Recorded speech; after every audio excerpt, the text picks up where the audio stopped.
Ардчилсан намын дотоод сонгуулийн хорооноос шатны дотоод сонгуульд өрсөлдөх нэр дэвшигчдийн бүртгэлийг өчигдрийн 16 цагт хаахаар шийдвэрлэсэн байсан юм.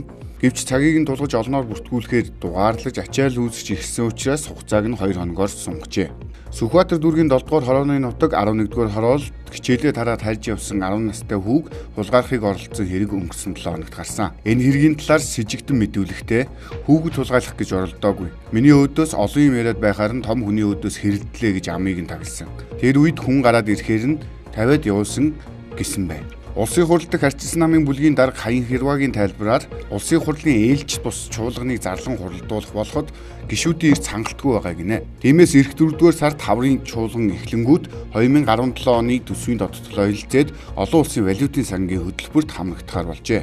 Хууль зүйн дотоод хэргийн яам шүүхийн шийдвэр гүйцэтгэлийн ерөнхий газар хууль сахиулах их сургууль, хууль зүйн үндэсний хүрээлэн хамтран шүүхийн шийдвэр гүйцэтгэх тухай хуулийн шинжилсэн найруулгын төслөөр хууль төрхийн өмнө хэлэлцүүлгийг зохион байгууллаа.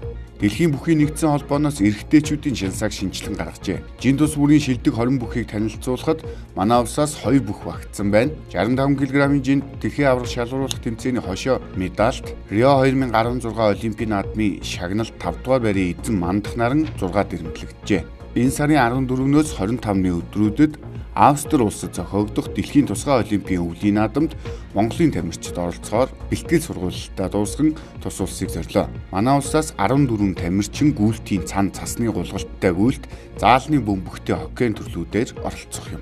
Өмнөговь аймгийн нутаг дэвсгэр тээвэрлэлтэнд явдаг жолооч нар өнгөрсөн бям гарагт амиа алдсан хэрэг гарсан. Тодорхойлбол Эрдэнэс 5 толгойн тээвэрлэлтийг хийдэг хятад эзэнтэй Монфорт компани 6 жолооч 5 толгойн ордоос 90 км-т байрлах цайны газарт хооллохдоо цогтууруулах хундаа хэрглэжээ. Тэдний 3-ынх нь бие огцон муудаж нас барсан бол 3 нь эмнэлэгт хүргэгдсэн юм. Тэгвэл 2 залуугийн цогцыг нийслэлд авчирчээ. Үеийн далан шуудуу ус зайлуулах хоолойг сэргээх цэвэрлэх ажлын хүрээнд 80 орчим ажилгүй иргэдийг төр ажлын байраар хангаж цэвэрлэгээ хийх иргэдэд хөдөлмөрийн аюулгүй байдал, эрүүл ахуйн заавар зөвлөгөө өгөх сургалтыг зохион байгууллаа. 4 настай охиноо зодож амь насыг нь хөнөөсөн марлмаа цогт нарын хэргийг шүүх хурлын тов энэ баасан гарагт буюу 3 дугаар сарын 17-нд Баян зүрх Чингэлтэй Сүхбаатар дүүргийн эрүүгийн иргэн анхын шатны шүүхэд зарлагджээ.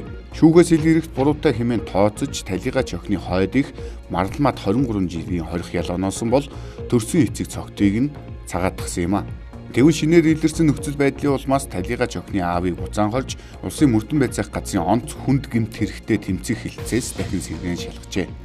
Өнгөрсөн 2016 оны 11-р сард Америк долларын ханш 2720 төгрөгтэй тэнцэж байсан бол өчигдрийн байдлаар 8 шарга зах дээр 1 Америк долларыг 2455 төгрөгөөр худалдан авч 2460 төгрөгөөр зарж байлаа. Харин арилжааны банкуд 1 Америк долларыг 2462 төгрөгөөр авч 2470 төгрөгөөр зарж байна.